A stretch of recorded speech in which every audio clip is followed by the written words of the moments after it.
Alhamdulillahirabbil alamin wa bihi nasta'inu ala umuri dunya waddin wassalatu wassalamu ala asyrafil anbiya'i wal mursalin sayyidina Muhammadin wa ala alihi wa sahbihi ajmain amma ba'd.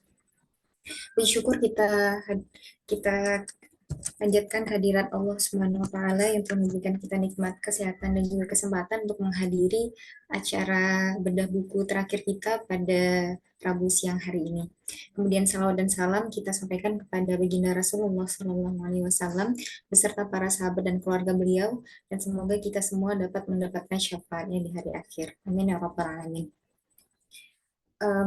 Hari ini merupakan hari terakhir kita dalam serial bedah buku Susan Strange, State and Market. Semoga em, pertemuan kali ini bisa memberikan apa ya, mungkin konklusi besar tentang apa yang telah kita bahas di 4 pertemuan lalu.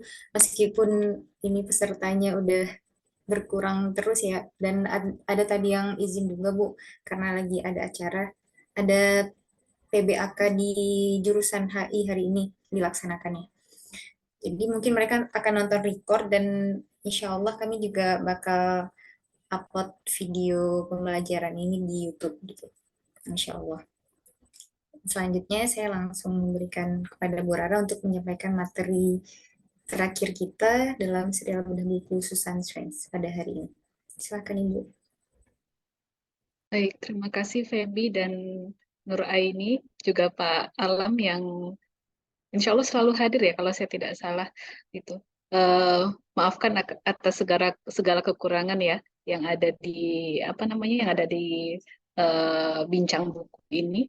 Tapi em, apa namanya saya merasa perlu memperkenalkan studi IPE karena semakin ke sini eh, semakin banyak yang waktu zaman saya kuliah dulu itu seingat saya dosen IPI saya Pak eh, Riza kalau saya tidak salah Riza Nur Afani waktu itu masih dokter Riza Nur Afani gitu di UGM itu beliau eh, kayaknya mendapatkan apa ya batonnya apa namanya eh, tongkat tongkat IPI itu dari predecessornya gitu. Jadi saya tidak tahu intensionalnya gimana waktu itu ya sehingga beliau yang ditunjuk jadi dosen IPI gitu. Tapi setahu saya beliau awalnya tidak apa namanya tidak fokus di IPI gitu. Cerita yang sama ternyata juga juga saya alami. Jadi IPI itu tidak ada dalam rencana saya seperti untuk jadi specialty gitu ya sebagai akademisi. Namun apa namanya saya menuntut diri saya untuk memenuhi kekosongan tersebut gitu di FISIP. Jadi memang ini personal choice. eh, tapi perjalanan menjadi akademisi IP itu tidak sederhana gitu bagi saya pribadi. Bukan hanya soal belajarnya, tapi menentukan angle yang yang apa ya yang pas gitu untuk studi IPI itu itu apa namanya itu lebih tidak mudah lagi gitu menurut saya.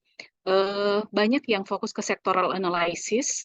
Em, Awalnya saya juga seperti itu gitu, tapi studi IPI itu tidak se tidak se apa ya bagi saya pribadi itu tidak sesempit itu gitu. Justru dia karena sifatnya yang multidisipliner, interdisipliner, sehingga studi IPI itu butuh angle yang juga cocok gitu untuk bisa memenuhi memenuhi sifatnya yang tersebut gitu. Nah, sifat multidisiplinerinya IPI itu sebenarnya diangkat oleh Susan Strange gitu. Jadi ada kemarin saya oh jaringan beliau sebetulnya.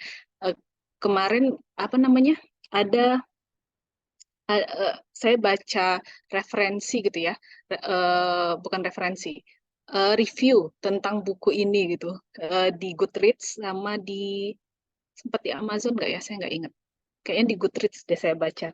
Itu ada beberapa yang kemudian em, karena dulu saya nggak tahu bagaimana cara mereka kemudian menyimpulkan siapa Susan Strange, apa yang ditawarkan buku ini dan apa yang tidak ditawarkan buku ini gitu ya. Tapi ada yang secara sederhana saja gitu menyimpulkan misalnya Susan Strange itu alirannya realis kayak gitu. Eh,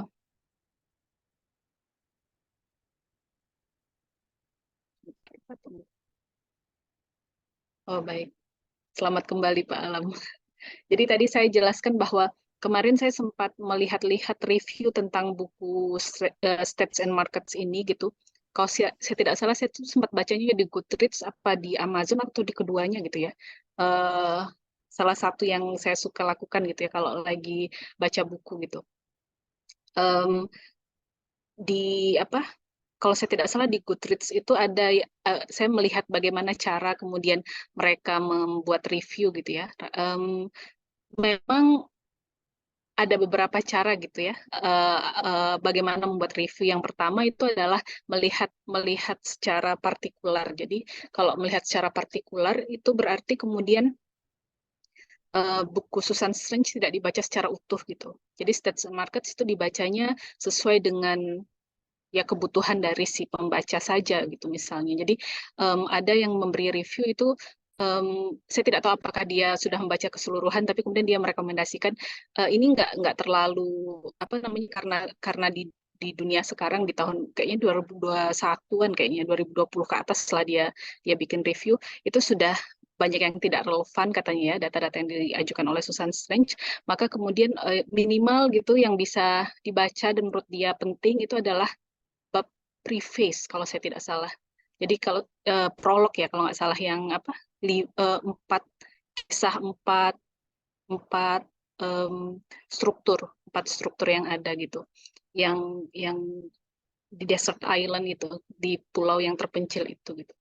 Ada juga yang nge-review itu eh, mengatakan bahwa apa?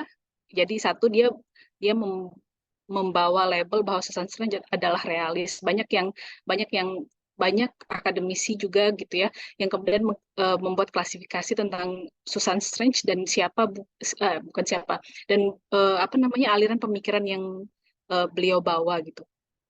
Tapi ada satu buku yang tulis kayaknya apa di launching itu tidak lama dari buku Stats and Markets. Stats and Markets itu 88. Buku ini saya perlihatkan juga. Kalau ada ini. Nah, buku ini buku editan. Oh, saya nggak buka di PDF ya. Buku editan. Jadi judulnya coba kita lihat ya. Judulnya ini The New International Political Economy. Ini new-nya itu waktu tahun 91 tentunya. Jadi new bukan new pada saat ini dibuat ya. Jadi ini Susan Strange itu menyumbang satu satu satu chapter di sini yaitu tentang eclectic approach. Di sini beliau sendiri itu mendudukkan mendudukkan pemikirannya dan apa yang beliau tawarkan kepada IPE gitu. Kalau menurut saya kemungkinan besar ya karena beliau sendiri yang buat ya, ini adalah yang paling fair gitu untuk mengklasifikasikan beliau sebagai mengklasifikasikan beliau sebagai seorang pembuat alternatif point of view di dalam IPE gitu. Jadi kalau mainstream teori itu sudah dijelaskan secara secara sering kali ya buku-buku IPE, mainstream teori itu biasa yang dikenal merkantilism, liberalism, marxism gitu dan beberapa turunannya gitu. Nah, kalau semakin ke sini memang semakin banyak angle yang diberikan, tapi di masa tersebut, di masa itu mainstream teori itu dianggap sebagai anggaplah kalau kalau kita terbiasa mendengar kata ukuran kebenaran gitu bahwa IPE yang benar itu ya ya salah satu apa yang disajikan oleh salah satu dari tiga perspektif tersebut gitu. Tapi menurut Susan Strange, senyatanya kalau kita lihat kenyataan yang ada di IPE, maka mainstream teori itu tidak mencukupi untuk bisa memahami hal tersebut gitu. Di bagian pendahuluan dari chapter ini itu beliau menyatakan tentang ini chapter 2 ya, beliau nulis di chapter 2, beliau menyatakan bahwa sebaiknya IPE itu tidak dipersempit gitu. Tidak dipersempit dalam arti disempit layaknya politik dan ekonomi gitu yang dianggap terpisah.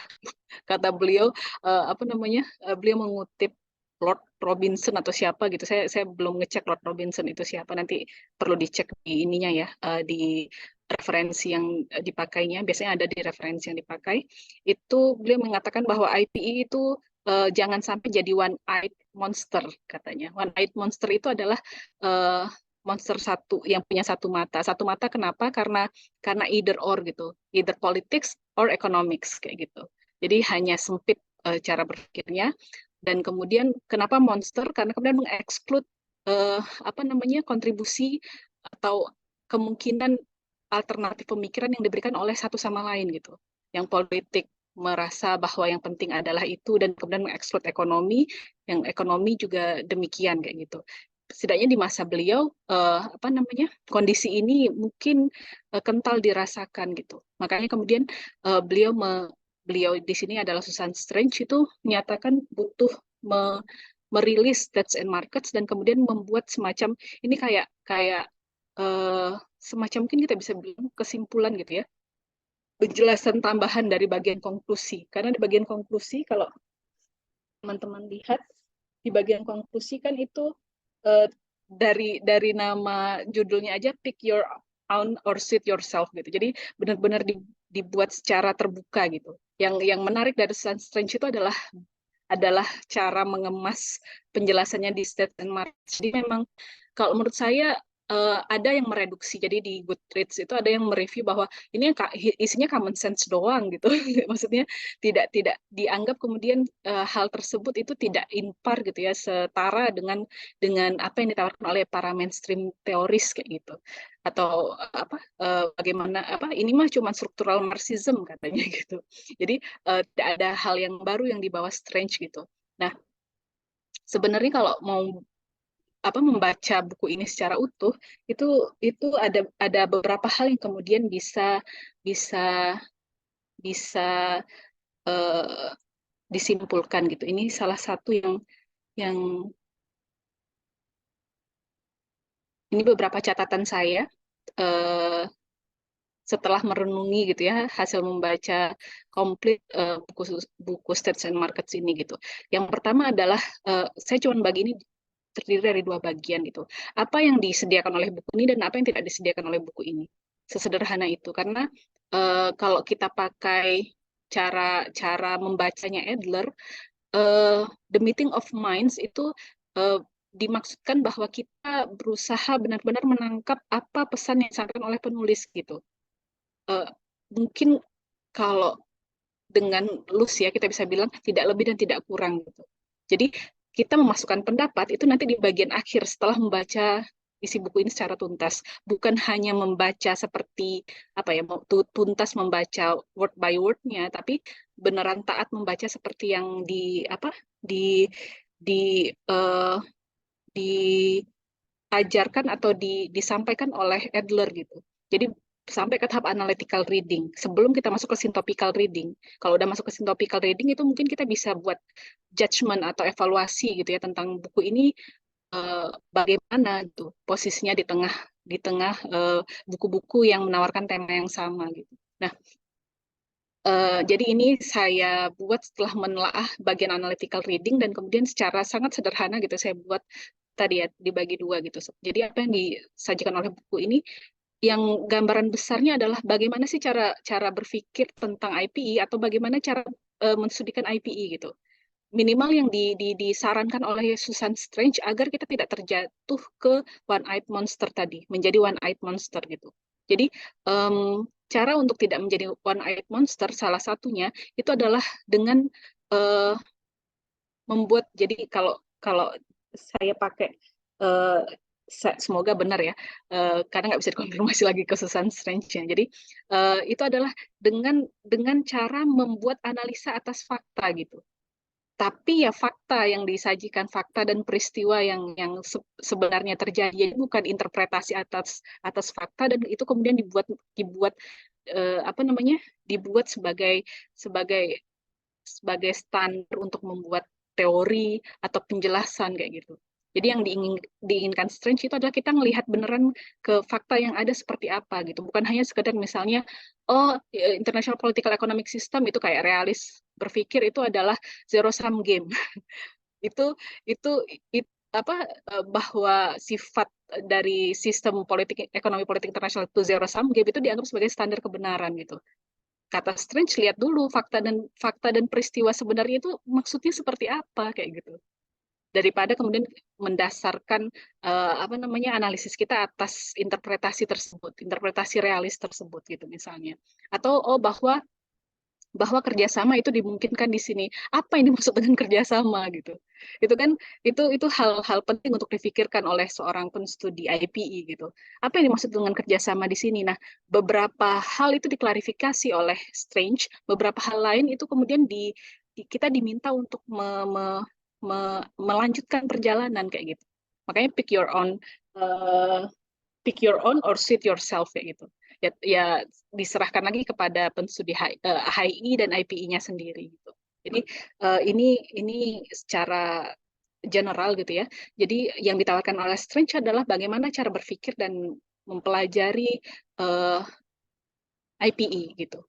Yang pertama, saya sudah berusaha untuk mengeditnya, ternyata tetap ya ada typo. Jadi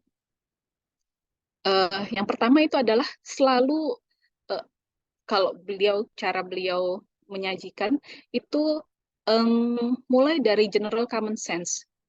Common sense saja udah berarti masuk akal untuk sebagian besar manusia ya. General common sense itu berarti disepakati sebagai masuk akal oleh sebagian manusia gitu kira-kira. Sehingga yang dimana kemudian uh, ada prinsip-prinsip yang dianggap sebagai uh, berharga gitu ya, uh, yang menderive membuat manusia bisa menurunkan hal-hal yang diperlukannya di tataran praktis itu dari nilai-nilai tersebut atau prinsip-prinsip yang dianggap valuable tersebut. Dan apa yang dianggap valuable ini menurut beliau itu kemudian sama valuable-nya baik bagi seorang individu maupun bagi komunitas atau kumpulan-kumpulan individu.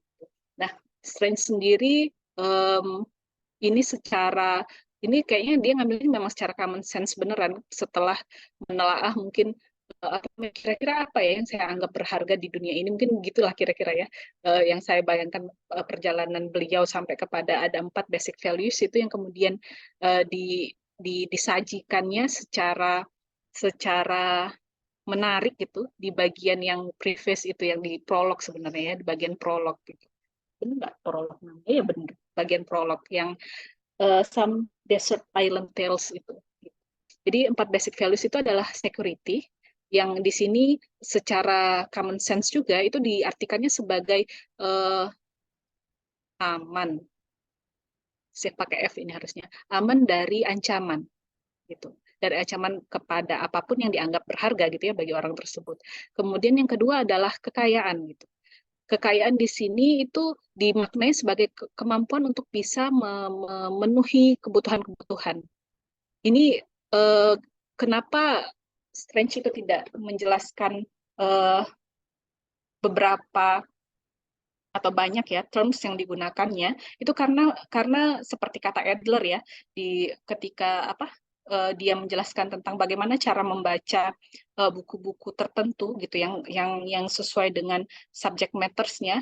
Buku social sciences itu dijelaskan oleh Adler salah satu kelebihan sekali, bukan kelebihan ya, jadi salah satu cirinya dan kadang juga kekurangannya itu adalah mereka memakai terms yang umum sehari-hari, namun tidak menjelaskannya lebih lanjut.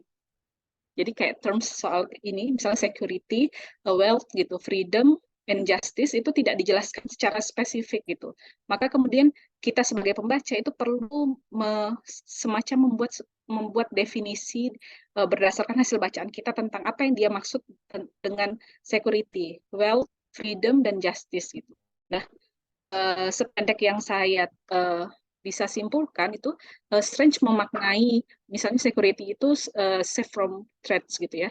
Jadi aman F ini harusnya aman dari ancaman, kemudian kemampuan untuk bisa memenuhi kebutuhan, kemudian kalau freedom itu kemampuan untuk bisa melakukan atau memutuskan sesuatu yang sesuai dengan apa yang kita butuhkan atau sesuai dengan kepentingan kita sendiri gitu. Yang berarti apa namanya kita bebas memutuskan apa yang kita ingin lakukan gitu ya, tidak dipaksa oleh orang lain gitu. Nah, justice itu dimaknai sebagai equal opportunity. Jadi kesempatan yang sama untuk bisa mendapatkan 3 value yang ada di atasnya gitu. Jadi ini beberapa beberapa ini kesimpulan saya untuk mendefinisikan apa yang kemudian dimaksud strength dengan 4 basic values ini gitu. Eh, nah dari eh, empat value ini itu kemudian dianggap strength itu bisa diproduksi atau dihasilkan oleh 4 structural power. Nah, structural power sendiri, term ini itu dimaknai strength sebagai kemampuan untuk bisa mendefinisikan playgrounds ini berarti tempat aksi yang terjadi, kemudian permainannya sendiri dan rules of the games. Minimal ada 3 ini gitu, yang bisa kita uh, lihat dari misalnya kita menganggap bahwa structural power itu ada apa saja indikasinya. Indikasinya pertama adalah ada definite playgrounds. Definite itu berarti ada apa arena aksi yang kemudian definite, yang didefinisikan, yang terlihat jelas gitu. Yang kedua ada permainan apa yang sedang dimainkan oleh sedang atau akan atau harus dimainkan oleh para aktor di sana, dan kemudian rules of the game-nya. Aturan mainnya seperti apa. Ini nanti kemudian uh, dielaborasi lebih lanjut nanti di institutionalism biasanya. Nah, empat value ini itu dianggap bisa diproduksi dari 4 struktural yang ditawarkan oleh strength sebagai primary structure, yaitu yang security structure, production structure, financial and knowledge structures. Gitu. Nah, cara structural power ini bisa memproduksi 4 value itu adalah bukan hanya karena kemampuan dia untuk defining playgrounds, games, and rules of the games, tapi juga karena apa namanya? Karena secara bersamaan structural power ini itu juga dimainkan dalam konteks relational power. Jadi relational power berarti apa? Uh, ketika dia dilihat dari hubungan antara satu aktor atau satu sistem dengan aktor atau sistem yang lain gitu. Jadi kalau secara sederhana saya definisikan sebagai power of A over B gitu. A atau B ini bisa kita definisikan sebagai aktor kah gitu ya, atau sistem kah kayak gitu. Dan apa biasanya aktor atau sistem kayak gitu atau struktur gitu. Struktur itu yang saya maksud karena kan namanya states and markets yang sebenarnya dia kata strange nanti di buku apa ya? Eh, kalau nggak salah Retreat of the State atau Rival Firms ya. Itu dia menyatakan harusnya ini namanya Authority and Market nih katanya. Dia menyatakan dia ingin merevisi judulnya kayak gitu. Tapi nggak dilakukan. Itu karena kemudian struktur yang di highlight oleh Strange di sini adalah authority of politics dan markets, yang berarti authority of the economy, bukan ekonomi ya, tapi authority of the market gitu. Nanti semoga kita bisa sampai pada kesimpulan states and markets yang dimaksud Strange itu yang seperti apa gitu. Nah, poin ketiga tentang bagaimana apa memikirkan dan mempelajari IPE itu adalah perhatikan tentang perubahan dan dinamika yang ada di structural power gitu, sehingga kita bisa sampai pada penelaahan atau hasil analisa tentang cui bono, siapa yang mendapatkan benefit apa, siapa yang harus membayarnya, atau konsekuensi apa yang ada dan siapa yang kemudian mendapati konsekuensi tersebut. Jadi menurut Strange itu yang inti dari international political economy itu adalah siapa yang mendapatkan apa gitu. Ini sesuatu yang apa berbeda dari fokus IR tentang power gitu ya, tentang apa bagaimana executing power gitu. Yang ingin ditampilkan Strange adalah bahwa uh, bagaimana kemudian interaksi yang terjadi antara structural power dan rational power itu outcome-nya itu adalah cui bono. Outcome-nya adalah siapa yang mendapatkan apa, siapa yang harus membayar konsekuensi atas apa namanya atas hubungan yang ada tersebut. Itu yang penting. Nah, menurut Strange itu outcome-nya itu dynamic dan changeable gitu. Kenapa? Karena structural power dan relational power-nya itu juga changeable. Siapa yang changeable? Satu adalah aktornya, dua adalah strukturnya gitu, atau apa konfigurasi permainan para aktor tersebut. Maka, nah ini poin keempat gitu ya. Menurut Strange, perubahan itu terjadi di 4 basic structure atau 4 structural power kalau bahasanya di sini ya, 4 primary structure. Dan perubahan di 4 primary structure ini pada akhirnya akan mempengaruhi perubahan yang terjadi di secondary structure, seperti yang kalau kita telaah ini ya, penjelasan detailnya Strange gitu di buku ini gitu. Untuk bisa menelaah tentang perubahan yang terjadi ini, maka perhatikan. Nah, ini kita masuk ke relational power yang dimaksud oleh Strange itu yang seperti apa, yaitu the network of Bergame. Gitu. Jadi menurut Strange, relational power ini bukan apa, atau power of A over B ini itu bisa didapatkan sebagai hasil. Nah, ini relational power sekaligus cui bono. Penjelasan tentang itu, penjelasan tentang outcome apa yang akan muncul dan bagaimana bentuk relational power itu adalah tergantung dari network of Bergame yang terjadi antara para aktor yang bermain di dalamnya gitu. Jadi ini apa namanya, hal yang terjadi gitu. Network of Bergen ini yang terjadi antara authorities dan market. Nah, di sini itu secara sederhana yang dimaksud oleh Strange tentang states itu adalah kumpulan dari authorities. Makanya ini yang di meskipun tidak persis kayak gini ya, jadi aktor politik itu sekaligus kadang-kadang juga aktor ekonomi kalau di zaman sekarang. Nah, ini nanti akan dijelaskan oleh Strange lebih lanjut di salah satunya hintnya sudah diberikan di apa di buku yang tadi saya perlihatkan sebentar gitu. Nah, yang elaborasi lebih dalamnya itu nanti akan didapatkan di buku Strange yang Rival State, Rival Firms. Di sana dia akan menjelaskan tentang apa yang dimaksud dengan network of Bergen. Sebentar, saya coba perlihatkan dulu.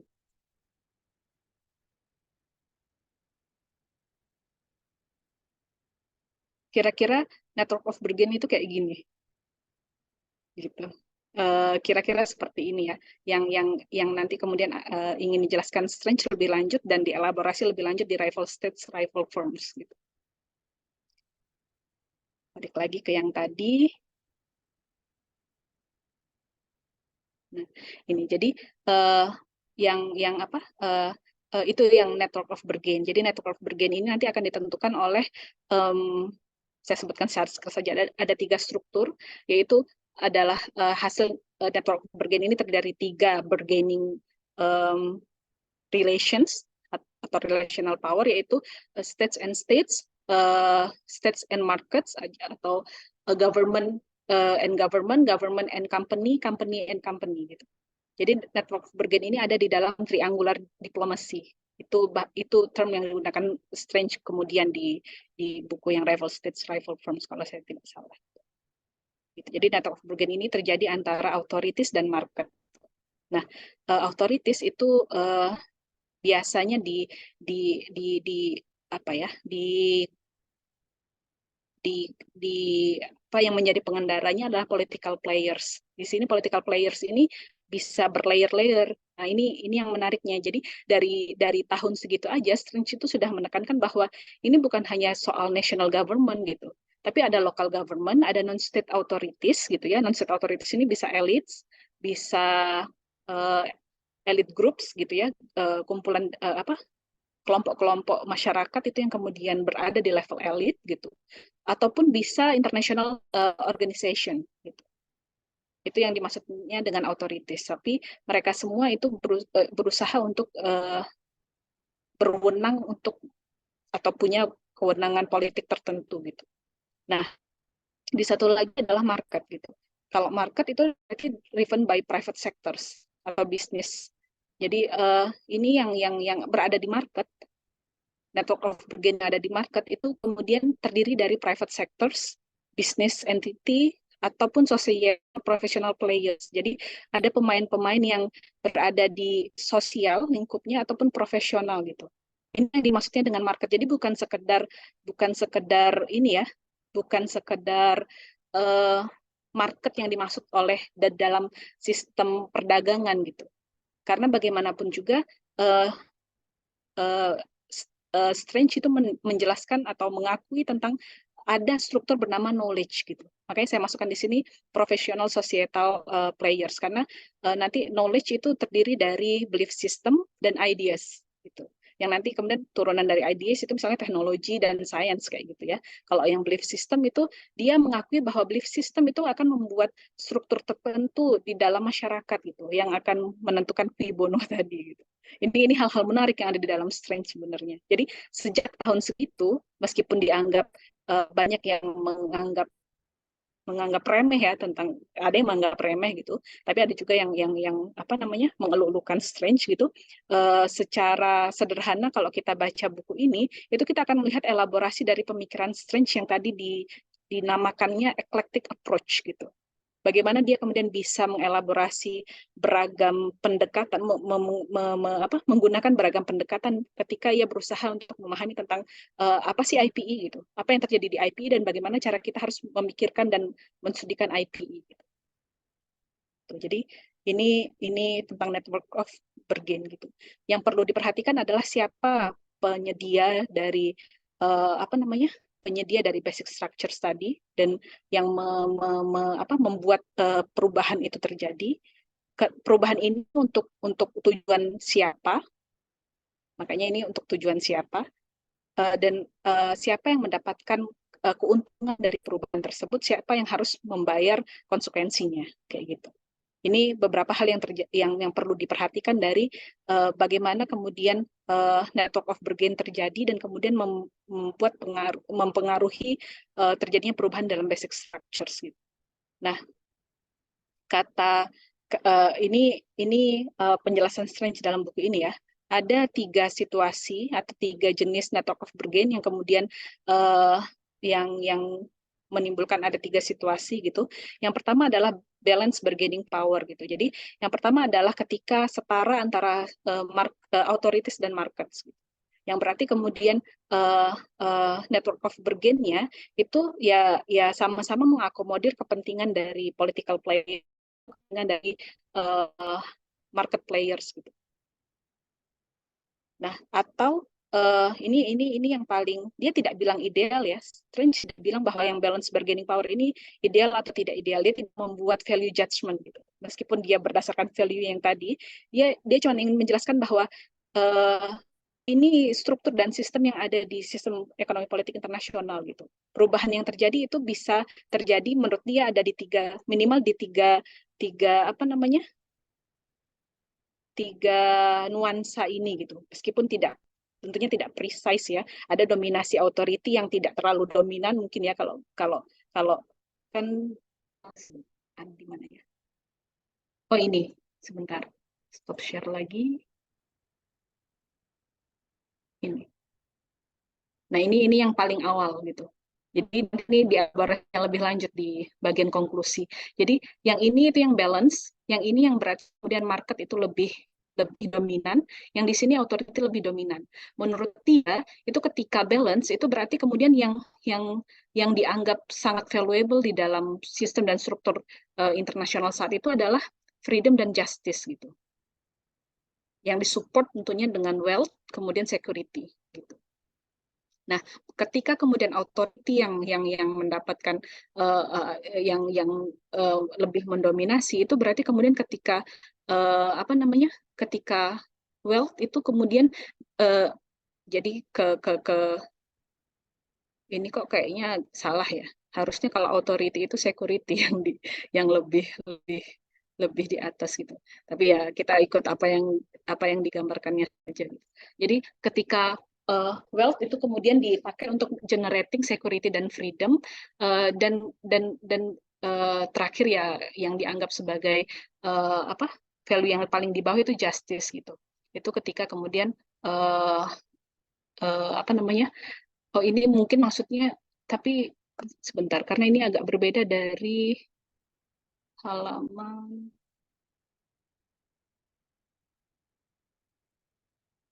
230. Sebentar ya.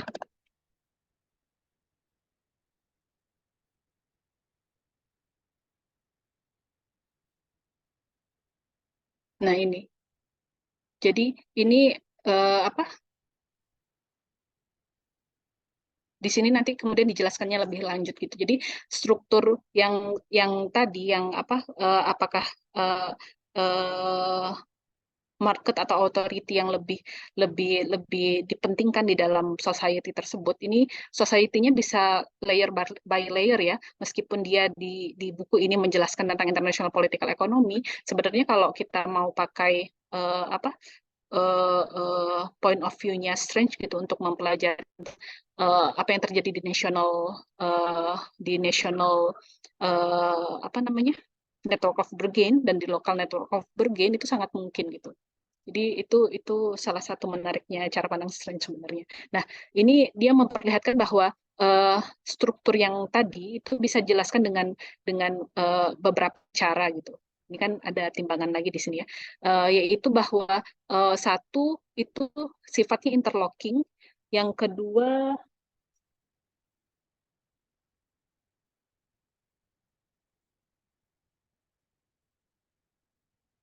harusnya ada tapi saya nggak ingat ada tapi nggak ada di bagian tablesnya. Itu yang ini yang apa limas ya atau apa sih yang kayak gini bentuknya yang kayak gini. Jadi strukturnya kan ada empat. Nah, keempatnya itu saling bersentuhan kata kata dia, yang berarti tidak terpisah-pisah gitu. Nah, ketidakterpisahannya itu kemudian dielaborasinya lagi dengan bentuk interlocking structure ini, yang berarti struktur antar struktur satu dengan struktur yang lain itu senyatanya di lapangan itu susah untuk dipisahkan sedemikian rupa gitu. Kita bisa menjelaskan struktur per struktur itu hanya demi kepentingan penjelasan saja gitu. Itu salah satu makna yang kita bisa tangkap. Yang kedua adalah apa namanya? Saking mereka mereka itu interlocking, maka kemudian apa yang terjadi di empat struktur ini itu apa yang terjadi perubahan yang terjadi ataupun uh, uh, apa bargaining yang terjadi di antara empat struktur ini yang dilakukan oleh semua aktor-aktor yang terlibat di dalam empat struktur ini,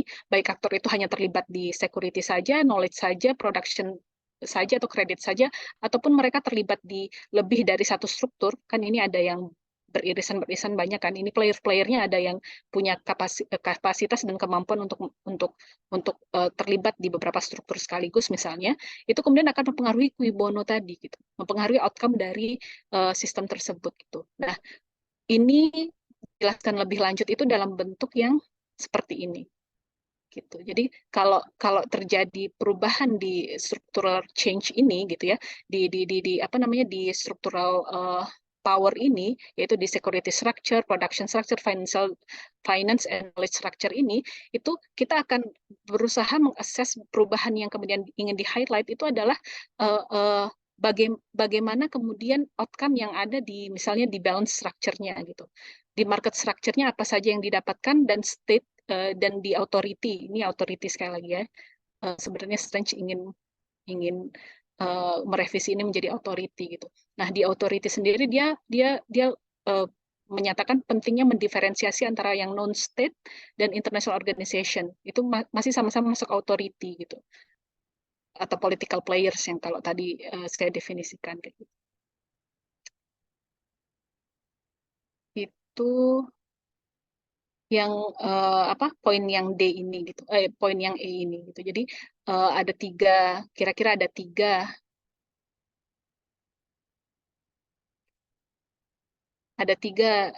network of bargain, yaitu yang apa balance bargaining power, kemudian atau dominasi dari pasar atau dominasi dari authority.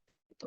Nah, semua bargaining pattern ini yang tiga jenis dan dengan apa berbagai apa nuansanya tadi itu bisa bisa dipengaruhi oleh dinamika atau perubahan yang terjadi di salah satu dari basic structural power seperti yang tadi dijelaskan di interlocking structure, ataupun di beberapa, hanya di sebagian gitu ya dari basic structural powers tadi, ataupun di semua gitu. Jadi bargaining pattern ini bisa bisa berubah, itu tergantung sebesar apa perubahan yang terjadi di structural powers. Bukan sebanyak apa structural powers yang berubah, tapi sebesar apa perubahan itu kemudian terjadi sehingga mempengaruhi network of bargain dan mempengaruhi fee bono tadi, siapa yang mendapatkan apa gitu. Nah, yang maaf, ini poinnya. Poin keenam itu adalah Strange mempercayai bahwa ini hal menarik yang saya tangkap di bagian apa namanya, di bagian konklusi ya, yang di bagian akhir gitu. Ini nuansa yang saya tangkap aja gitu. Dia tidak persis menjelaskan tentang ini. Sebenarnya dia menjelaskan tentang dia tidak setuju dengan penjelasan teori yang hegemonic declining itu gitu. Hegemonic declining itu berarti menyatakan bahwa ketidakstabilan struktur ekonomi politik internasional itu disebabkan oleh apa namanya, kelemahan yang dialami oleh US gitu. Kalau menurut dia yang menyebabkan masalah itu bukan karena hegemonitasnya US itu bermasalah, tapi karena kemudian US itu nggak punya willingness dan sincerity gitu untuk serving general society. Tidak, makanya dia berkali-kali membandingkannya secara sangat smooth ya, sangat halus gitu dengan apa yang dilakukan oleh British ketika British menjadi dominant power, yaitu sebelum British itu kalah di Perang Dunia I dan II gitu. Beneran dia kemudian apa namanya, berganti perannya dengan US gitu. Jadi menurut Strange itu kemudian kalau memang international organization dan kemudian um, uh, global global state gitu ya, maksudnya global authority beneran mau mau menjadi solusi atas persoalan yang ada di dunia, yaitu misalnya kayak tadi struktural security-nya nggak terjamin gitu, inequal, itu masuk masalah justice juga ya. Kemudian ada sebagian yang nggak punya freedom kayak gitu, ada yang kemudian nggak bisa memenuhi kebutuhannya sendiri gitu, ada yang kemudian berada selalu dalam kondisi unequal gitu ya, yang selalu selalu kondisi yang dirugikan gitu, bahwa yang uh, apa namanya, mendapatkan yang suffering konsekuensi dari apa yang terjadi di dalam sistem ekonomi politik internasional itu adalah orang-orang yang tidak berpunya gitu ya. Sementara yang 1% yang menguasai, yang punya struktural dan relational power tadi, itu mereka mereka bisa determining playgrounds, kemudian games dan rules of the games tanpa kemudian harus membayar konsekuensinya yang seperti itu. Itu sebenarnya kalau kalau kalau kemudian misalnya liberalis dan realis kayak gitu ingin ingin ingin menawarkan solusinya adalah dengan international organization, ataupun yang tadi saya sebut apa, global global authority, itu ya pertama yang dibutuhkan, dua dua value yang kemudian dibutuhkan itu adalah willingness dan sincerity gitu untuk serving general society. Jadi bukan hanya mau dapat enaknya aja gitu, atau memanipulasi sistem internasional demi kepentingan kepentingan kepentingan nasionalnya saja gitu, tapi juga dia kemudian benar berusaha untuk providing public goods gitu kepada society. Public goods yang dimaksud itu adalah itu tadi ya, a sense of security, a sense of apa namanya, wealth gitu, a sense of justice and freedom, itu dia dia seharusnya mau providing itu gitu, bukan sebagai alat politik ataupun alat kepentingan ekonominya saja. Kalau enggak ya akhirnya willingness dan sincerity ini menurut apa, menurut Strange, maka kemudian ya nggak akan ada kestabilan di dalam struktur dan sistem politik internasional, gitu, ekonomi politik internasional, dan sistem ekonomi politik internasional itu akan selalu apa, menghadapi tantangan dari typo lagi, dari sifat dari manipulatif dan spekulatif gitu, yang hanya bertujuan untuk apa, manfaat-manfaat jangka pendek dan sempit gitu. Jadi baik baik itu atas nama national interest maupun atas nama private interest. Nah, uh, apa yang buku ini tidak menyediakan gitu ya, apa yang tidak ada di dalam buku ini.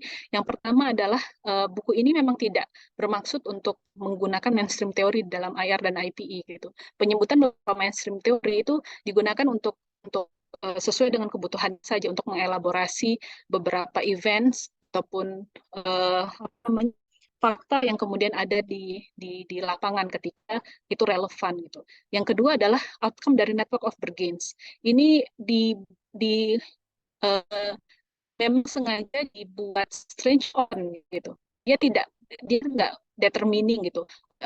Dari network of Bergens ini apa namanya, hanya tiga itu saja, itu kayak kayak apa ya, kayak hanya tiga konsep tadi itu hanya nuansa saja gitu. Dan dia nggak bilang network of Bergens itu hanya terjadi di level internasional, meskipun dia sendiri hanya menjelaskan level internasional.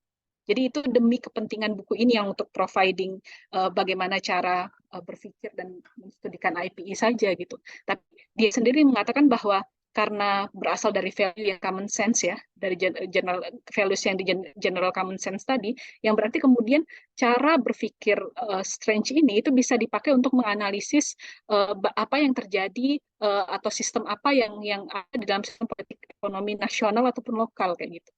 Itu yang menariknya, karena dia berawal dari asumsi yang general tapi tajam gitu, yang umum tapi tajam gitu. Jadi dia tidak memberikan penjelasan tentang outcome dari network of Bergens ini secara jelas itu seperti apa. Dia hanya menggunakan events dan fakta yang ada, yang tersedia ya selama masa menulisnya ini, itu untuk mengilustrasi point of view-nya saja gitu, dan untuk menjelaskan tentang bagaimana cara mengeksekusi alternatif views yang kemudian diberikannya gitu, untuk apa, menjelaskan tentang IPE yang karena alternatif berarti yang berbeda dari apa yang biasanya dituliskan dalam textbooknya IPE dan IR gitu. Nah, yang tidak ada ketiga itu adalah dia tidak Strange itu menyatakan bahwa tidak ada satu struktur yang lebih dominan dan superior dibandingkan struktur yang lain. Jadi tidak bisa disebut dengan 100% yakin gitu ya, bahwa misalnya security structure itu adalah yang ultimate crucial paramount kayak gitu, yang core of the core-nya itu adalah security structure, sehingga apapun yang terjadi di security structure itu sudah otomatis pasti apa namanya, mempengaruhi atau merubah struktur apa hasil dari network of Bergens. Nggak ada yang kayak gitu, kata Strange gitu. Dan kenyataan tentang hal ini itu sebenarnya bisa kita rasakan sekarang gitu. Misalnya kalau misalnya kita anggap sekarang ini tuh yang walaupun dianggap paling paling ini ya, paling fluid gitu, paling cair, paling nggak kelihatan bentuknya, knowledge structure itu menjadi salah satu yang perubahannya paling cepat dan signifikan gitu di masa sekarang itu untuk menjadi driving force. Kan kita lihat apa namanya, dan kemudian kepercayaan itu kemudian taking into shapes ya dalam beragam aksi dan beragam apa namanya, institusi pelembagaan ataupun organisasi gitu, dibandingkan dengan security wealth dan production security credit gitu. Jadi dia tidak mendetermin bahwa satu struktur itu lebih dominan dan superior dibandingkan yang lain. Dan Strange juga tidak menyediakan in-depth sectoral analysis. Dia tidak ingin terjatuh kepada analisis sektoral yang terlalu dalam gitu. Lagi-lagi ini untuk kepentingan memperlihatkan bagaimana kemudian bahwa itu empat struktur itu adalah primary, yang struktur yang ini itu adalah secondary gitu, yang dipengaruhi, yang tidak yang agak berbeda dengan apa yang biasanya ditampilkan di buku-buku teks, di mana trade perdagangan itu dianggap sebagai primary structure dalam IP. Dia menjelaskan bahwa bukan itu gitu ya, bukan trade gitu. Itu kira-kira penjelasan sederhana yang bisa saya tampilkan gitu sebagai kesimpulan setelah membaca apa Stats and Markets gitu. Jadi berpikir tentang structural power itu akan menarik karena kita diajak untuk berpikir secara ini ya, secara tajam gitu tentang sebenarnya siapa providernya gitu ya, provider dari security, value-value tadi gitu ya, provider dari security, wealth, justice and freedom gitu.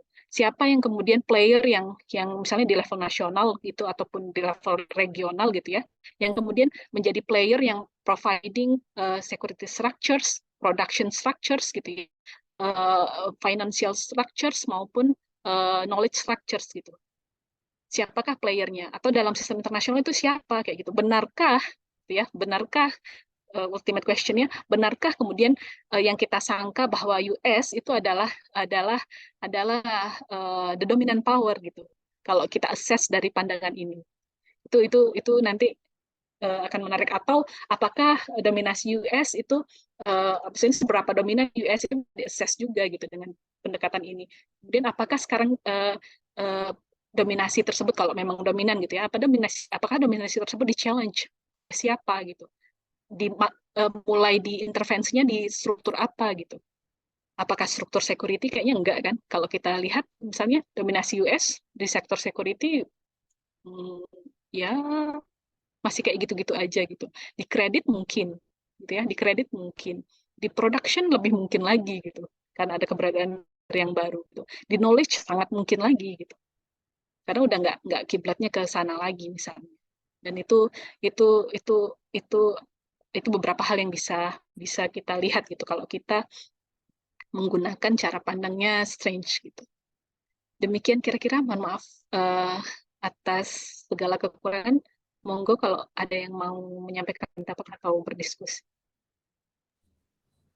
Baik, terima kasih Bu Rara atas konklusinya terhadap buku State and Markets yang sudah kita bahas dari 4 pertemuan yang lalu. Menarik sekali ya Bu, untuk setiap pemikiran yang dilontarkan oleh Susan Strange ini.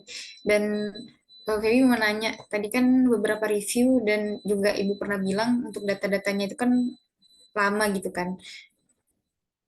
Apakah, dan dia juga melihat US sebagai dominant power, maksudnya men-tracing US sebagai dominant power, dan apakah pemikiran Strange itu ada yang melanjutkan dengan kondisi yang kekinian gitu, dengan landasan structural power juga seorang IPIs yang melanjutkan,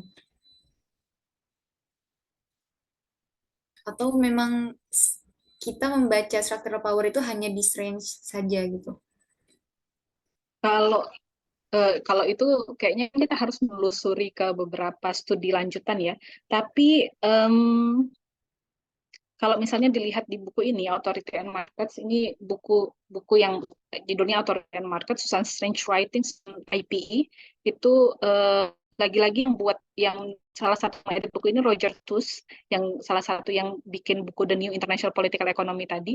Kalau saya pikir itu bukan yang melanjutkan secara spesifik, itu saya belum menemukan gitu ya. Tapi sedikit banyak itu kemudian uh, beberapa pandangan Strange itu ada yang dipakai gitu. Ada yang dipakai meskipun mungkin nggak precise seperti yang tadi saya sampaikan misalnya ya. Jadi kalau mau menerawang international political economy kita lihat dari structural power misalnya gitu. Itu masih, setahu saya masih agak jarang gitu karena rata-rata lebih lebih cenderung memakai yang mainstream teori gitu.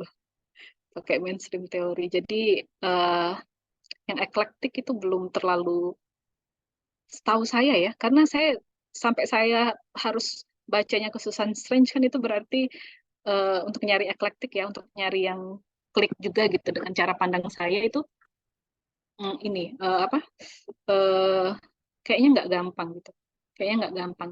Rata-rata itu um, mencupliknya sedikit-sedikit parsial-parsial gitu, kayak misalnya di di British School of IPE gitu ya, itu satu alirannya globalis gitu, maksudnya fokusnya kepada globalisasi, itu kan sesuai dengan cara pandangnya Strange juga yang menekankan pada international system point of view dibandingkan kemudian lokal dan nasional, meskipun dia tidak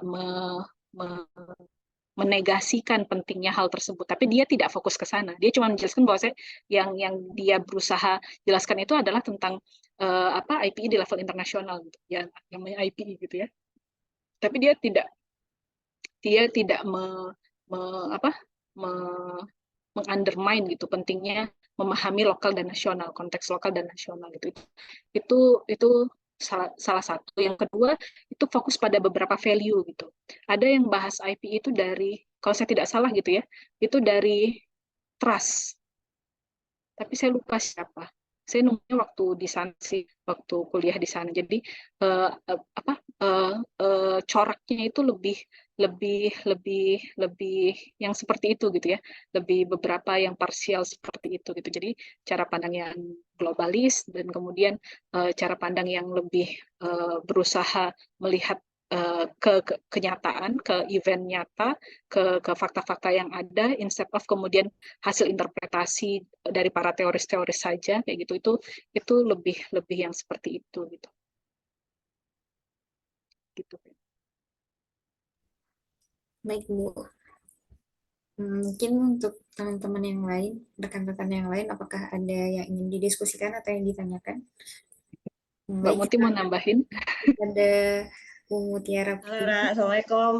Waalaikumsalam Mbak Muti. Aku alhamdulillah akhirnya beneran bisa dengerin dari ini juga tadi sorry telat ya. Aku mau ikutan nanya sebenarnya. Sorry aku udah lama nggak update juga tentang pemikirannya Strange, tapi nyambung sama pertanyaannya Feby tadi ya. Seingatku tuh Strange tuh pernah berargumen bahwa tentang hegemonic stability theory, tentang hegemonic decline-nya US juga. Tapi dia berargumen bahwa US itu tidak lagi menjadi hegemon, setidaknya tidak dianggap menjadi superpower yang apa ya, yang tidak menjadi superpower lagi lah gitu. Itu tidak simply karena dia unable, tapi justru lebih karena unwilling gitu. Nah, saya nggak tahu apakah dia juga karena saya putus nyambung ngikutin pembahasan ininya apa reviewnya Rara, mohon maaf. Tapi mungkin Rara boleh kasih refleksi dikit, apakah Strange juga menyinggung soal ini? Apakah dia masih berpikir bahwa US memang nggak mau jadi hegemon yang paling kuat saat ini karena it's also taking up a lot of responsibility. Dia justru pengen sharing the burden sama powerful states yang lain, welfare state yang lain gitu. Um, atau ini memang sesuatu perkembangan yang salah kalkulasi gitu. US sebenarnya kehilangan terlalu banyak pengaruh saat ini dan berusaha reclaiming its position in global market and politics gitu. Ya, gimana Ra? Refleksimu Ra? Makasih Mbak Muti. Jadi memang apa kalau baca Strange itu yang salah satu hal yang menariknya memang seperti itu. Tidak bisa dibilang bahwa misalnya Strange itu tidak mengakui kedikdayaan US gitu. Saya kedikdayaan pada masa itu ya, pada masa buku ini dibuat gitu. Tapi yang dia lihat itu adalah apa yang dilakukan US itu belum cukup untuk menjadi dominant power. Dia nggak dia provide hanya parsial saja gitu. Security in a sense of international security itu uh, atau apa wealth in terms of partial wealth gitu ya untuk develop countries gitu itu ya ya apa dilakukannya hanya sekedar untuk apa interest yang sempit gitu. Interestnya kan lebih lebih ke national interest gitu ya. Yang dia inginkan adalah apa namanya security, wealth, justice and freedom untuk negaranya sendiri dan itu yang berusaha diproteksinya. Nah, hal yang unwillingness seperti itu yang membuat dia nggak akan bisa, kalaupun dia dominan gitu saat ini dalam arti kapasitas dan kapabilitas apa kemampuannya dan kemudian potensinya gitu ya untuk bisa determining yang tadi yang structural power yang playground kemudian games dan rules of the games itu nggak akan bisa bertahan lama gitu karena dia unwilling untuk serving global interest gitu padahal itu sesuatu yang perlu dimiliki oleh kalau misalnya kemudian uh, uh, dia mau menjadi mau beradaptasi gitu dengan perubahan-perubahan yang terjadi di struktural di primary structure dan kemudian secondary structure gitu. Tapi kan karena memang dia tidak punya intensi tersebut gitu. Dia tidak punya intensi untuk menjadi untuk serving global interest tadi, itu yang dilakukan akhirnya yang diprediksi Strange gitu ya. Setidaknya dalam buku ini itu jatuhnya ke manipulatif dan spekulatif behavior yang dilakukan oleh um, aktor-aktor yang ada dalam kategori authorities dan markets gitu. Jadi political maupun economic player-nya US itu cenderung coraknya itu lebih manipulatif dan spekulatif saja gitu. Dan itu pun demi kepentingan-kepentingan sempit ya. Kalau nggak negaranya berarti untuk dirinya sendiri kayak gitu. Set of global interest gitu. Makanya kemudian kalau kalau kalau kita lihat uh, silih berganti, bukan silih berganti, jatuh bangunnya gitu ya, jatuh bangunnya dominasi dari international organization yang kemudian didominasi oleh US kan juga gitu-gitu aja gitu. Maksudnya nggak berhasil sedikdaya apa yang dilakukan oleh Eropa misalnya atau British lah sebelumnya predecessornya US gitu kan. Itu nggak se bombastis itu gitu. Akibat jeleknya jauh lebih banyak daripada apa yang diserving oleh US gitu kepada global society. Dia hanya taking advantage aja, bahasa lainnya. Dia hanya taking advantage aja gitu tanpa providing apapun. Makanya sebenarnya Strange bilang ya apa namanya solusi dari krisis yang terjadi ataupun masalah-masalah yang ada di dalam sistem ekonomi politik internasional itu bukan international organization ataupun global authority gitu.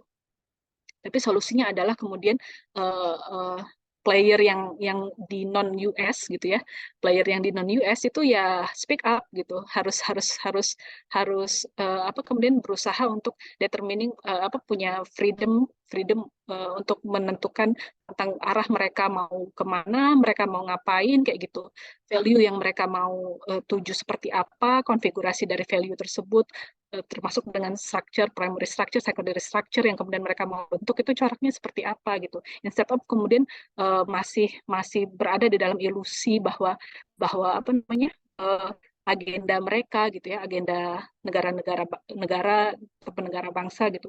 Agenda negara-negara itu harus punya kiblat tertentu seperti yang ya, dimanipulasi oleh US lah saat ini kira-kira kayak gitu.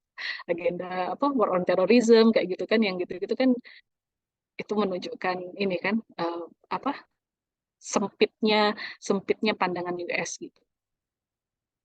Gitu Mbak Muti. Mungkin ada yang mau ditambahin? Oke, makasih. Cuma aku tuh yang jadi kok aku sorry aku karena ngikutin diskusinya kepotong-potong. Apa?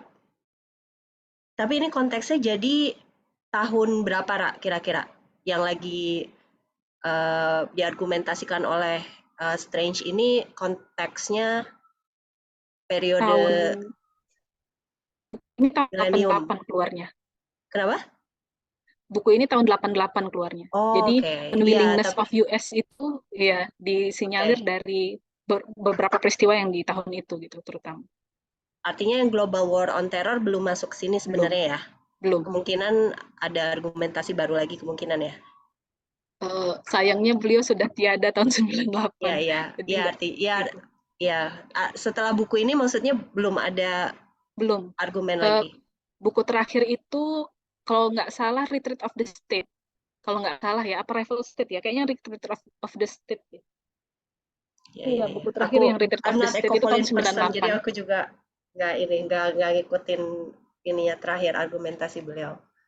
Oke, Ra. Ya, makasih ya. Sama-sama Mbak Muti. Mbak Joan, ada yang mau didiskusikan? Iya, Mbak Rara tahu aja.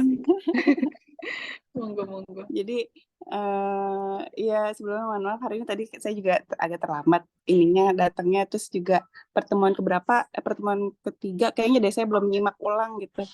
Jadi, ya karena saya juga latar belakangnya juga jauh banget nih Mbak Rara dari ekonomi, apalagi apa Ekopolin ini. Jadi ya saya ikut kelas ini sebenarnya karena ya penasaran aja sih sebenarnya di HI ya, Ekopolin IR ya itu sebenarnya yang dibahas apa sih gitu kan. Terus ini kebetulan juga kemarin nyimak materinya Prof. Asad gitu tentang The Deception of Money Mbak Rara gitu. Maksudnya ini kan kaitannya mungkin dengan uh, power state power kali ya, maksudnya bagaimana kita sebut aja hari ini Amerika jadi superpower ya, mungkin mata uangnya digunakan jadi rujukan seperti itu gitu. Nah, kalau kemarin kan pembahasannya Prof. Asad itu kan tentang deception of money gitu kan. Apakah uang itu sebenarnya uang itu kenapa bisa terbentuk gitu. Apa namanya? Dan apakah uang itu di backup dengan jumlah apa namanya emas gitu kan. Tapi kan ternyata, maksudnya selama ini kan yang saya tahu gitu, atau mungkin yang umum pahami, adanya beredarnya uang itu juga di backup dengan cadangan emas gitu ya Mbak ya. Cuman kan ternyata enggak gitu. Ternyata uang itu kan muncul itu karena adanya trust gitu. Nah, trust ini bagaimana terbentuk? Sepertinya ini nih ranahnya Ekopolin jadinya kenapa pada akhirnya ya mungkin Amerika saat ini berkuasa gitu. Nah, maksudnya di Prof. Asad sendiri kan ya tujuan pembahasannya kenapa juga membahas deception of money ya di mana gitu kan peran Muslim gitu. Apa yang harus kita lakukan ya semacam itu sih Mbak Rara. Jadi saya jadi kira-kira benar nggak ya ini saya mengaitkannya gitu tentang kaitannya value of money gitu kalau disebutkan sama Prof. Asad kan value of money itu yang menentukan apa is created by law, social convention sama taxation gitu. Jadi by law ini mungkin kalau yang saya kaitkan dari penjelasannya Mbak Rara itu state atau authority gitu ya Mbak. Ya itu sih Mbak. Makasih Mbak Joan. Saya kelewat beberapa kuliahnya Prof. Asad memang. Jadi tapi sedikit banyak ini ada juga pernah ya materi beliau ini beberapa kali beliau sampaikan juga gitu di beberapa kuliah yang sebelumnya. Jadi kalau soal uang dan strange itu salah satu penjelasan yang awal-awal atau menjelang rival states ya. Itu kan beliau menulis 2 buku tentang struktur finansial yaitu Mad Money sama Casino Capitalism. Saya belum selesai baca kedua-duanya memang karena tema keuangan itu agak sedikit lebih ribet bagi saya ya dibandingkan tema economic history-nya misalnya. Jadi tapi yang saya pahami itu secara umum ya, yang saya pahami yang pertama adalah kalau soal dominasi US gitu terkait dengan masalah moneter itu sebenarnya bukan karena ya bisa dibilang kesepakatan, tapi itu sebenarnya karena gini. Jadi kan kejadiannya itu adalah ketika dulu kan pound sterling yang dipakai sebagai mata uang dunia, mata uang transaksi dunia, itu salah satu yang disinyalir oleh atau dijelaskan oleh Strange juga itu adalah karena kuatnya perbankan di Eropa, khususnya di Amerika. Maaf, di London maksud saya, di Inggris kayak gitu. Jadi Karena Bank of England itu ya, iya, Bank of England itu ya. itu providing credit system. Nah, Iya. sejak ada credit system itu, maka kemudian financial structure di ekonomi dunia itu ditopang oleh Bank of England itu gitu. Jadi ditopang oleh pound sterling gitu. Namun ketika British itu melemah, itu kan akhirnya nggak ada penggantinya Bank of England gitu. Credit system itu diserahkan bukan lagi dipegang oleh satu hegemon gitu ya, kalau kita pakai istilah hegemoni gitu, bukan lagi dipegang oleh satu hegemon, tapi itu kemudian credit system ini kalau di penjelasan certain market sendiri itu sekarang yang memegang credit power financial structure itu adalah perbankan nasional dan lokal khususnya. Yang internasional IMF misalnya itu sebenarnya mereka nggak punya power untuk determining misalnya kayak gitu ya. Mereka kan cuma konsorsium untuk ngumpul-ngumpulnya para bank-bank nasional aja gitu. Jadi mereka bukan global authority sebenarnya gitu. Jadi yang punya credit system meskipun nggak bisa ditutupi ya, beberapa international financial institution itu punya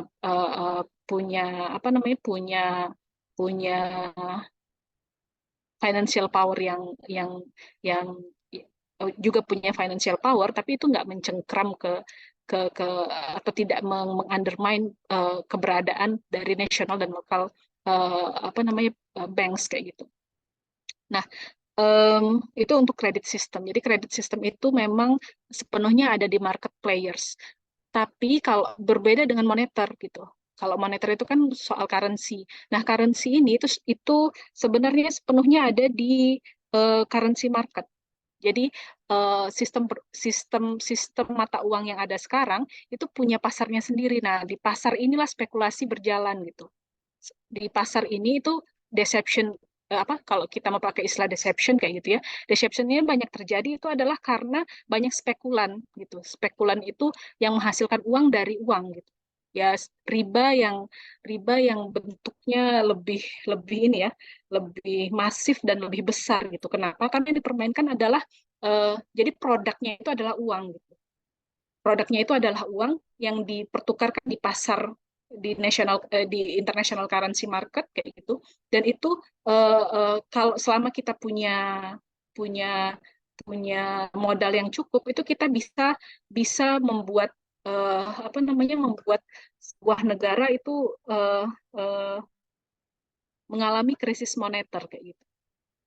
Mengalami krisis moneter hanya sesederhana misalnya apakah kita menjual seluruh aset kita di mata uang tersebut, misalnya kita lepasin semua dolarnya itu gitu. Jadi kalau dolar gampang di pasar dunia itu gampang terserap kan karena dia dipakai sebagai mata uang perdagangan internasional. Tapi kalau rupiah yang dilepas kayak gitu, itu berarti kan keberadaan rupiah akan membudak gitu ya di dalam negeri sendiri karena nggak ada yang pakai kan selain di Indonesia misalnya. Itu yang terjadi bisa parah gitu. Jadi krisis ekonomi salah satunya bisa disebabkan dari spekulasi yang terjadi gitu. Jadi kenapa misalnya para spekulan itu mau melakukan hal tersebut karena ini nggak ada kontrolnya di pasar. Setahu saya belum dengar ada kontrolnya gitu. Makanya ini namanya casino capitalism, untung-untungan gitu. Siapa yang lagi dalam pantauan big players ini gitu. Siapa yang lagi dalam pantauan big players ini karena uncontrollable yang international monetary market sehingga kemudian yang terjadi kayak gitu. Tergantung berapa asetnya, berapa yang dilepas, berapa yang dipegang. Karena kan supply and demand, kalau sudah di pasar itu masalah supply and demand. Price sistemnya itu juga, apalagi pasar moneter ya, itu juga soal supply and demand. Di deceptionalnya itu ada di sana. Nah, sulitnya adalah karena ini pantauannya Strange juga misalnya. Jadi dolar itu tidak berusaha menstabilkan pasar moneter internasional dalam arti dia nggak berusaha membuat dolar itu tetap harganya gitu. Kalau dulu British itu dibuat tetap harganya. Jadi kenapa sistem moneter internasional itu stabil lebih stabil gitu ya di zamannya British yang jadi hegemon itu adalah karena kemudian willingness-nya British itu untuk kemudian pegging istilahnya. Jadi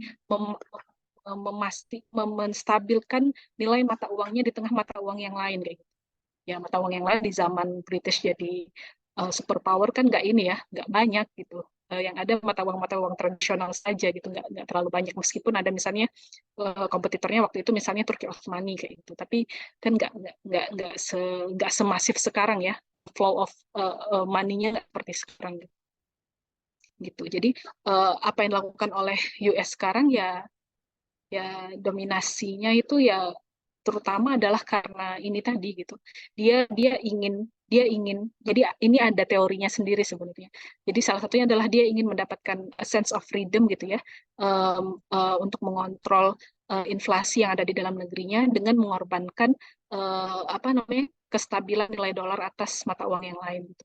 Ini ada dilema atau trilema ya saya agak lupa istilahnya. Harus saya review dulu gitu. Ini ada teorinya sendiri gitu, di dalam monetary market gitu.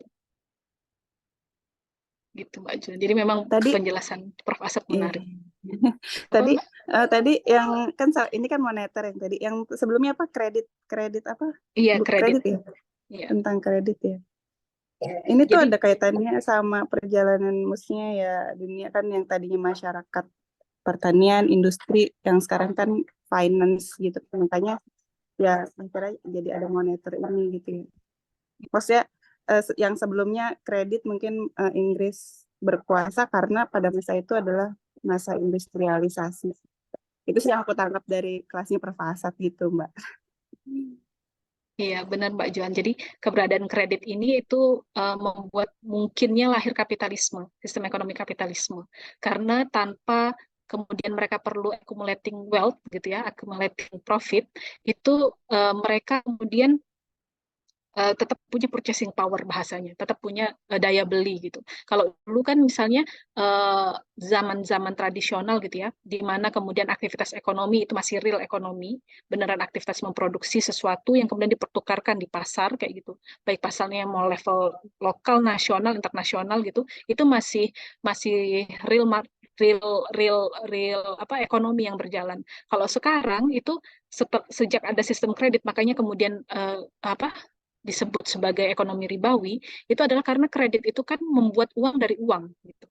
Jadi uh, fracture reserve system ya kalau saya nggak salah itu kan yang misalnya kita nyimpan 1 juta gitu 100.000 itu dipegang sebagai sebagai apa jaminan gitu ya di bank 900.000-nya itu di create sebagai kredit oleh bank untuk menambah daya beli dari orang yang kemudian mau minjamnya bisa 900.000 atau berapa persen dari itu gitu. Jadi yang tadinya purchasing power itu hanya ada 1 juta, jadi 1.900.000. Karena yang holder pertamanya, yang punya uang pertamanya kan masih punya purchasing power demikian gitu. Hanya saja dia memilih untuk menyimpannya gitu di bank. Nah, itu bentuk kredit sistem yang paling ya salah satu bentuk sistem kredit yang lain gitu.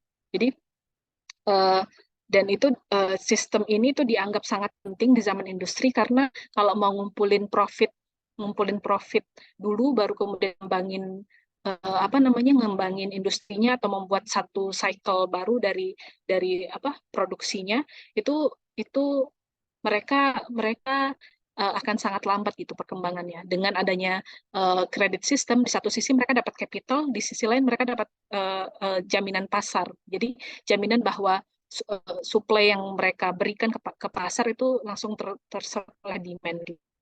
Makanya nanti kemudian kan karena industrialisasi berkembang yang ini ya, yang service industry istilahnya, yang kayak advertising kayak gitu. Apalagi yang marketing dan advertisement dan lain-lain kayak gitu yang service seperti itu.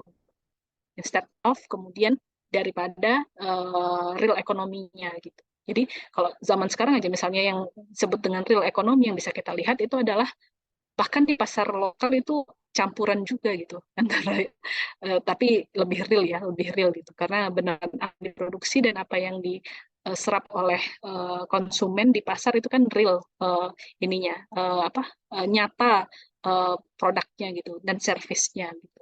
Kalau yang sudah di level internasional tuh udah nggak karu-karuan gitu. Kalau kita apalagi kalau kita baca yang penjelasan production structure dan trade structure-nya yang di buku Stephen Markets ini. Itu Baik, bedanya Mbak kredit dan Tara. moneter. Iya, makasih. Makasih.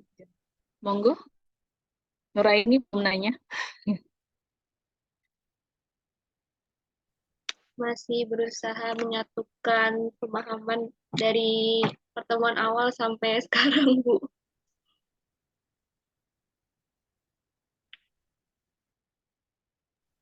Saya kembalikan ke Feby kalau gitu. Silahkan. Oke, berarti udah nggak ada lagi ya yang mau bertanya atau didiskusikan. Baik, terima kasih Bu Rara atas bincang bukunya selama 5 pertemuan dari 4 pertemuan sampai hari ini kelima. Semoga dapat meningkatkan wawasan kita semua, dapat menumbuhkan interest dan pemahaman kita terhadap ekonomi politik internasional. Semoga nanti ada bacaan-bacaan lain yang bisa kita jadikan bincang buku lagi ke depannya. Terima kasih juga kepada rekan-rekan semua yang telah berusaha untuk hadir ikut berdiskusi. Kami sebagai panitia mohon maaf atas segala kekurangan dari pertemuan pertama sampai pertemuan hari ini selama bincang bukunya berlangsung. Sampai jumpa di kesempatan-kesempatan selanjutnya dan semoga sehat selalu. Terima kasih. Wassalamualaikum warahmatullahi wabarakatuh. Waalaikumsalam warahmatullahi wabarakatuh. Makasih Mbak Joan, Mbak Muti. Sama-sama Mbak Terima Rara. kasih Bu Keterangan. Rara sama Saya izin. fasilitatornya ini Iya. Mbak Feby sama Mbak Nuraini. Iya, terima kasih juga Bu Muti. Saya izin Pak Iwan. pamit. Assalamualaikum. Waalaikumsalam.